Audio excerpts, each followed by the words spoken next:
Here's the tank that we're gonna rescue today. That's the guy that needs the most help. Look at how beat up and tore up those fins are. This guy's a beautiful piece. So today we're doing our first ever African cichlid rescue, and I'm completely unprepared. So we're gonna stop right here at Home Depot and pick up a few materials. So let's go.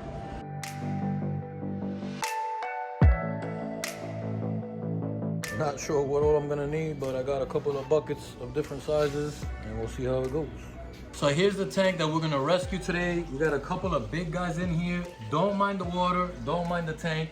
Like everybody in this hobby, some people get into it and for whatever reason, they wanna get out of it, totally fine.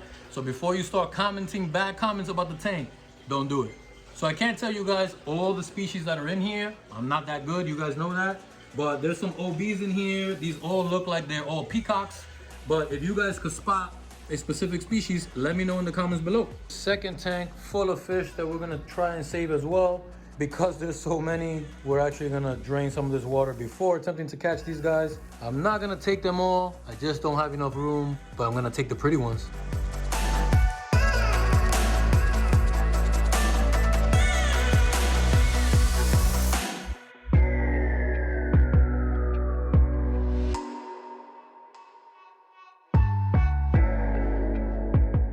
Not only am I rescuing these fish, but I'm getting hooked up with some product. Look familiar to you guys? It's hookup day. First one in the bag. I'm gonna put each one in their own individual bag and try to trap as much air as possible in the bag. That's the best thing we got right now. Hopefully they all make it. I think that one has more air than the first one, so I'm getting better, I'm improving. Big guy, tank boss. Guys, let me know what species this is. Let me know in the comments, because I don't know. Put me on. That's the guy that needs the most help. Hopefully we can save him. We'll see. This looks like a Chalumba, guys. Correct me if I'm wrong. Let me know. Chalumba? That's what I think. One thing I didn't do yet is that I didn't add the stress guard into the bags, and I did it for a good reason. The very first fish I caught has already been in the bag a lot longer than the last fish I caught, because it took a while to catch everybody. So I'm gonna go one by one, add a little bit of stress guard into the bags, but I'm also going to add more water so that there's more oxygen in the bag. All of them will have the same amount of oxygen in the same amount of time so I can make it home.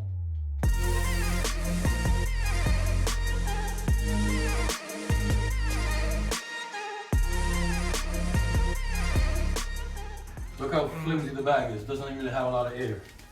That was my first try at it. Let's do better. That's it.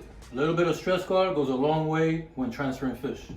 I want to check on the guys. The bag still looks sealed. Guys look like they're doing okay. Little guys look like they're doing good too.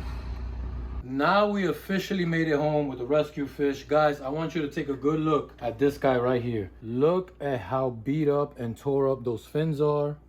The dorsal fins, the tail fin, the anal fin, pectoral fins, all over the place. This guy has been beaten up to a pulp. But I want you to take a good look at him, guys, because we're gonna heal him up. We're gonna get him nice and good.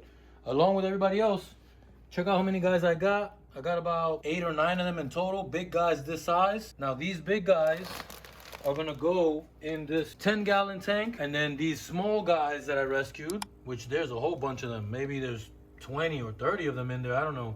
The small guys are gonna go in the brand new 20-gallon tank that I just got. Now I know that might seem counterintuitive, but the reason is the big guys are only gonna be in that small quarantine tank for a very short period of time, maybe just a few days. I'm just gonna give them a little bit of medication, a little bit of stress guard, and help them to recover from this transit that we just did. And then they're going in the big boy tank. They're going in the 210 with everybody else. But these little guys that I just saved, these little guys are gonna need a lot more time to recover. They're gonna need a lot more time to grow. So they're gonna go in the 20-gallon, even though I know, guys, that the 20-gallon tank is not big enough for African cichlids, but it's only a temporary tank for these guys to get accustomed to their new home. And when they do outgrow this 20-gallon, they're gonna go into the 75-gallon and have a nice grow out tank over there. So like I said, guys, the two products that you're gonna use are Prime and Stability to get a brand new tank started with fish in, a tank that has not been cycled yet. Then we're also gonna add Stress Guard to the tank. This is gonna alleviate some of the stress that these new guys have from this whole process of transiting over here to my house. Little extra, never hurt anybody. And we're gonna add Paragard. Paragard is a medication that's gonna just cover all your bases, just in case these guys may or may not have some type of disease, some type of parasite, some type of fungus. Paragard is gonna have you covered. Okay, we're starting with the big beat up boy. He's gonna be the first one in the new tank.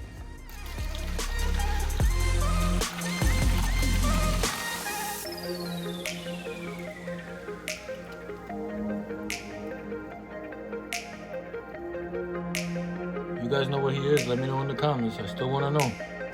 Look at that collar on him. That guy is huge.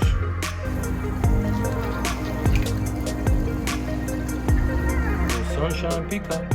This bag started to leak, so after we got home, we did. Looks like a little OB flowery.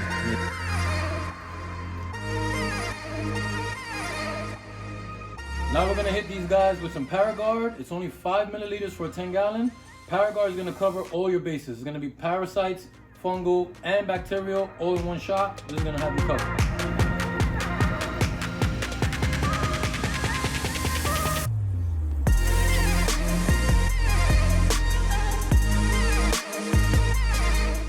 What you're thinking, it's a small tank, but don't worry, it's only for a few days while they de-stress a little bit, and then maybe like a week max, and then I'll throw them in there with the big boys. Now it's time for the little guys to get into their new home. Check them out. Come take a look.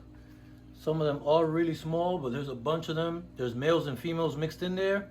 We're just gonna let them grow out in here. See how it goes. Look at that. First one's in the tank.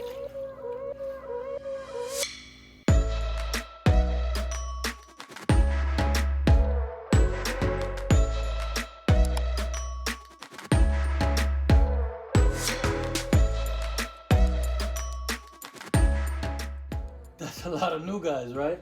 Now I know what you guys are thinking. There is no filter in this tank yet. I don't have any more sponge filters, but they're gonna be okay until tomorrow when I get a new sponge filter. So some of them you can tell which are males right now. The ones that have a lot of color, like this guy's definitely male. Here's definitely a male. There's a few, that yellow guy in the back, some dark blues here. But I'm gonna give all of them some time to grow before I make sure 100% which ones are males. I'll separate the females. The females will most likely go to my LFS, and the males will eventually go into my 75 grow out tank until they're ready to join the big boys back there. And if you wanna see how that went, check that video out right there.